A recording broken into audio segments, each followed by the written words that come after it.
Do you ever have critical or negative thoughts toward yourself? Sometimes that happens to me.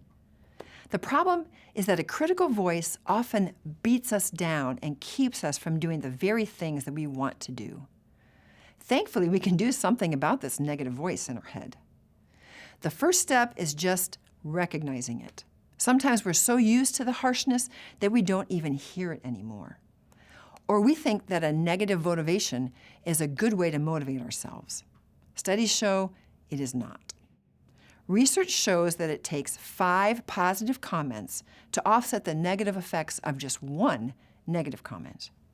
How do you talk to yourself? Are you kind to yourself, or do you give yourself a hard time? Are you aware of your own self-talk? The next step is to begin speaking more kindly to ourselves. That doesn't mean that we are not honest with ourselves. We are. But we can speak the truth with love. We can be more encouraging of ourselves. We can have more self-compassion and self-empathy. What would that look like? Perhaps my critical voice is telling me that I'm not very good at meeting new people and that I should be. Instead of speaking to myself that way, I can be empathetic with myself and tell myself that yes, it is hard to meet new people, but that's okay. Just go ahead and try to meet one new person today and find out what they do for a living.